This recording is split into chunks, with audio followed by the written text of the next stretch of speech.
grupo asesor que hizo las recomendaciones para cambiar las metodologías o ajustar las metodologías de medición de la pobreza, que realiza la encuesta de caracterización socioeconómica CACEN, cuyos datos se conocieron hoy día y queremos comentar con ella. Andrea Repeto, ¿cómo estás? Bienvenida.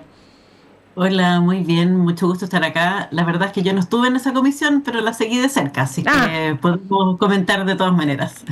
Gracias por la corrección.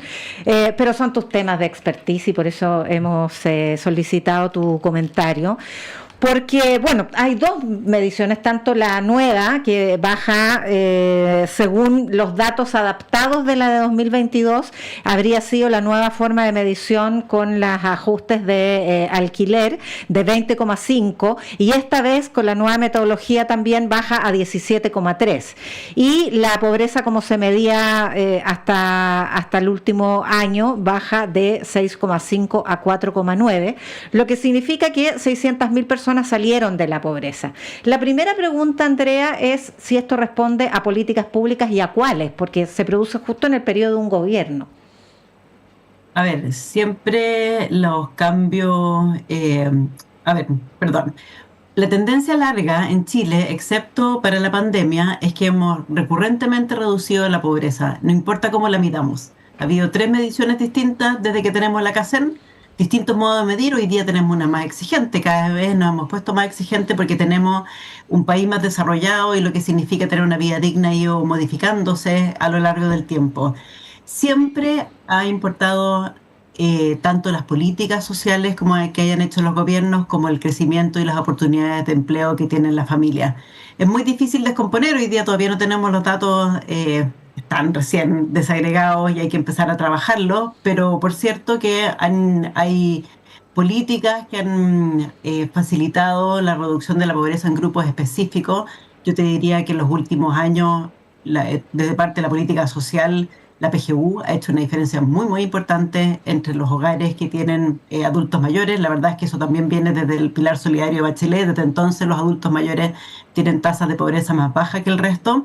Y en términos de las transferencias monetarias, algo interesante que pasó en los últimos años es que el subsidio único familiar, antes las familias del 40% más vulnerables tenían que pedirle al Estado que le entregaran esos fondos, aun cuando el Estado con el registro social de hogares sabía que esas personas tenían derecho. Hoy día eso se entrega automáticamente, aunque las familias no los pidan. 900.000 niños y niñas y sus familias están recibiendo estos recursos sin que los hayan solicitado. Entonces creo que eso también ha hecho una diferencia importante en estas últimas tendencias. Y políticas como el aumento del salario mínimo o la ley Papito Corazón, que también ayuda a los sectores más golpeados, que son las mujeres a cargo de los niños de hogares monoparentales. Sí, todas las formas de ingreso, por cierto, que colaboran, sobre todo cuando se trata de hogares más vulnerables. Hoy día no te podríamos decir exactamente cuánto importa cada una, pero todas ellas de seguro que colaboran. Andrea, las transferencias de fondos se entiende que tienen o sea, lo que el Estado le aporta a las familias más vulnerables tiene un peso muy importante en la disminución de la pobreza y en el sostenimiento de esas familias fuera de la lógica de la pobreza. En la perspectiva de anuncios como el del próximo gobierno de reducciones de las fiscales como las que han prometido, digamos, ¿no se pone muy en riesgo la posibilidad de que esto se siga sosteniendo así? Sí, mira, es muy importante lo que acabas de decir. El primer decil, donde está la mayor parte, el primer decil de ingresos autónomos, las familias cuyos ingresos propios, ya sea por su trabajo, porque han tenido ahorros del pasado, las pensiones autofinanciadas, el grupo del 10% con menos recursos en ese sentido, son las personas que más se han visto beneficiadas por esas transferencias monetarias. Cambió esa composición. Si uno mira la composición del 2017 y el 2022 y luego el 2024, hoy día ese grupo son proporcionalmente adultos mayores que viven más o menos solos entre ellos o con menos personas, y que tal vez dejaron de trabajar gracias a la PGU. Lo digo gracias porque quiero decir que esto no significa que hayan perdido bienestar, quizás están mejor habiendo dejado de trabajar a la edad que tienen y recibiendo fondos del fisco. Entonces, hay ciertos grupos para los cuales estas transferencias monetarias, que en general son pequeñas en Chile, excepto por la PGU, hay que cuidarlas mucho.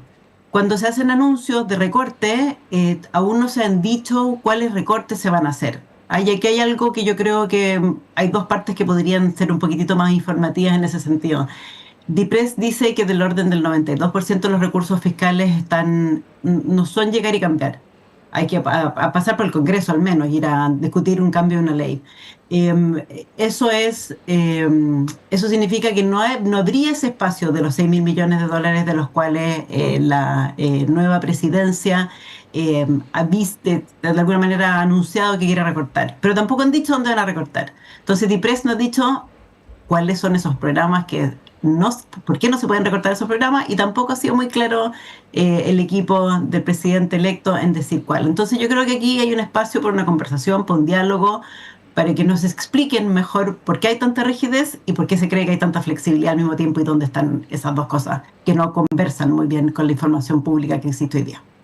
Andrea, volviendo a uno de los factores importantes que tú mencionaste para la reducción de la pobreza, el subsidio único familiar, también sería interesante, no alcancé a ver los datos, a ver si tú los viste, respecto del cuánto disminuye la pobreza en los hogares de acuerdo al ingreso autónomo, que no incluye justamente los subsidios y las transferencias del Estado, o sea, la autonomía de los hogares para subir los ingresos.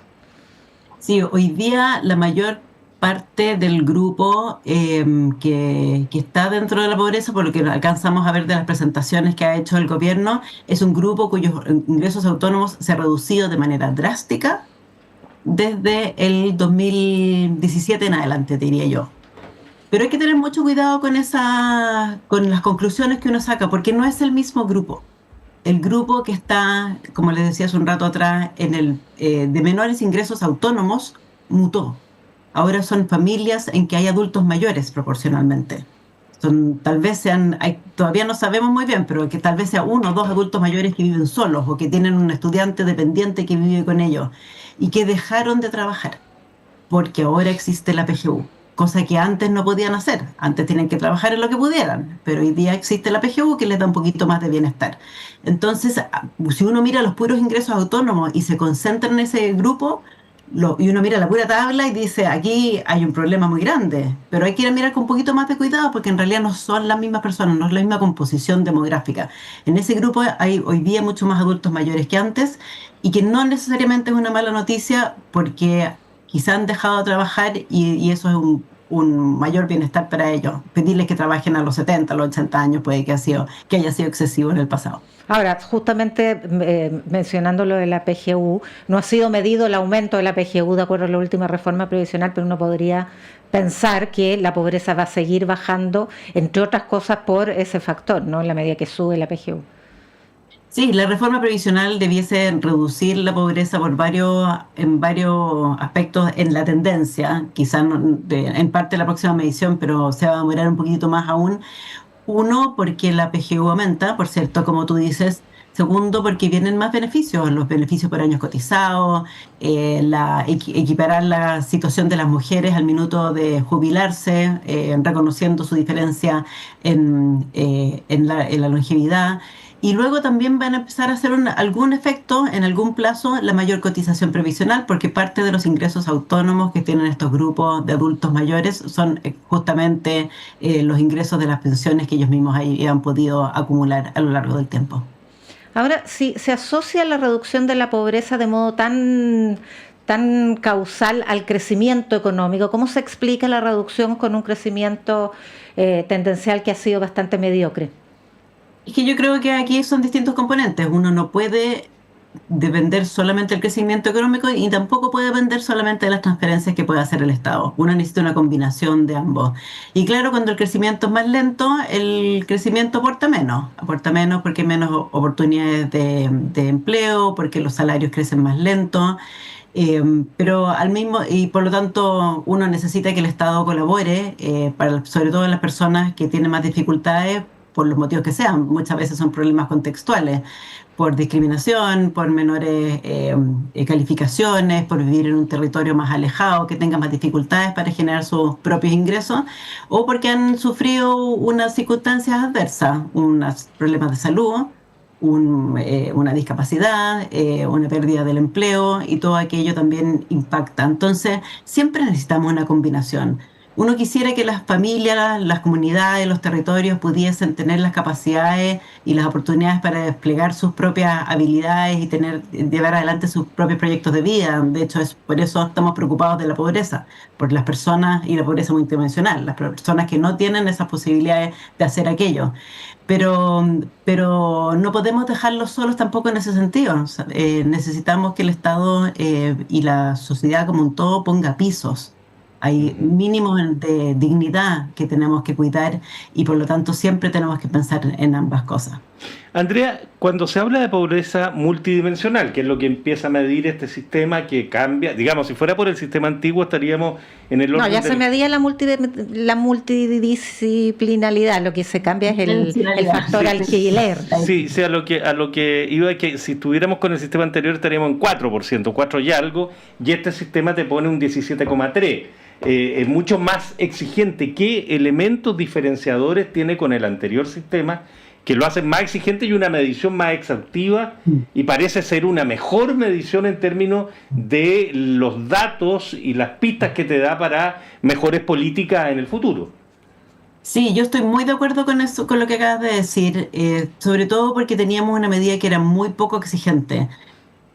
Si hubiéramos seguido con la medición, o incluso la medición pasada que teníamos en el 2022, pero con el método, nosotros tenemos una tasa de pobreza más baja que Canadá. Eso no hace ningún sentido. Es evidente que en Chile hay más pobreza que Canadá, ¿ya? Pero es porque habíamos dejado de ser suficientemente exigentes. Hay distintos cambios que se hicieron, y todos ellos vienen de las propuestas que hizo la comisión que lideró mi colega Osvaldo Larrañaga en la Escuela de Gobierno de la Católica, y que fueron revisadas por distintas instancias. Entiendo que participó el PNUD, CEPAL, además del propio Ministerio de Desarrollo Social y Familia. En términos generales, hoy día la medición exige una canasta básica que es más exigente que en el pasado.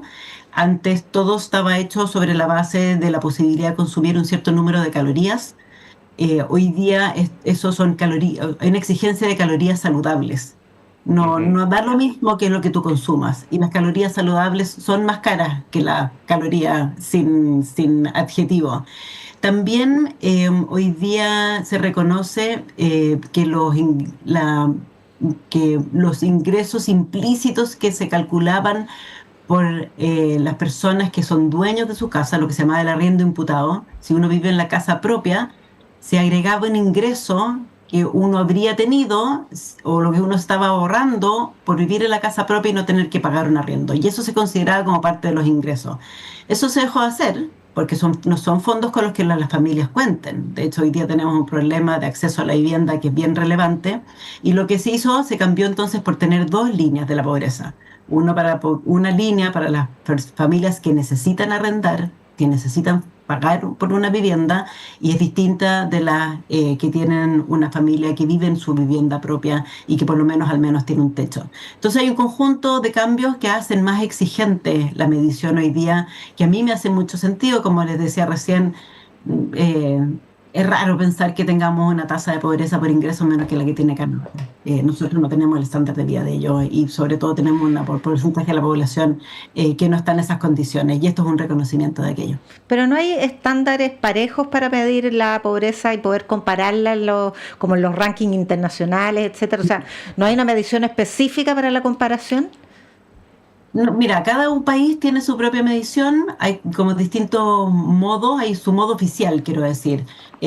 Chile, Canadá, Estados Unidos y varios países de América Latina comparten la idea de una pobreza por ingresos, en que uno mide una canasta y dice cuánto cuesta esta canasta, y se pregunta si las familias tienen la capacidad o no de financiar esa canasta con sus ingresos propios, y además adicionando los aportes que haga el Estado.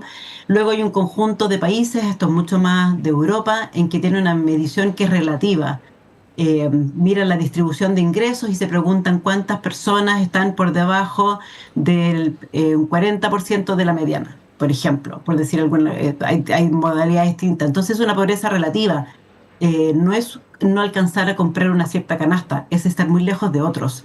Entonces cada país, de hecho, además la pobreza multidimensional es algo, una tercera mirada que ya no está mirando ingresos, sino que está mirando la capacidad para poder desarrollar esa vida que uno quiere. Está basado en las ideas de Amartya Sen, que es un economista, filósofo, premio Nobel de los años, a finales de los años 90, en que miraba esta capacidad que tiene cada uno de desplegar esos propios planes que uno tiene.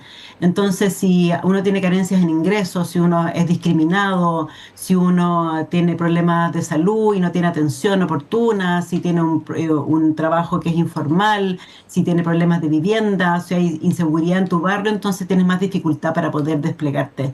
América Latina ha tomado con mucha fuerza esa idea, Naciones Unidas ha empujado esa idea. Entonces, no hay un estándar internacional común. Si bien, sin embargo, hay esfuerzo. El Banco Mundial hace un esfuerzo que es una medición basada en los ingresos, que se pregunta cuántas personas no alcanzan a tener del orden de $6 al día. Eso es más o menos la medición. Chile se ve muy bien en esos términos. Somos un país en que casi no hay pobreza, si uno lo mide con esa medición. Nuestra medición anterior era más exigente que eso y la actual es aún más exigente. Andrea Repetto, te queremos agradecer tu gentileza de darle este tiempo a nuestras auditoras y auditores. Un gusto saludarte y 1.000.000 de gracias de nuevo. Muchas gracias, que estés muy bien. Gracias, Andrea. ¿Te invito a una pausa? Bueno. Vámonos, son las 7:32 minutos y medio.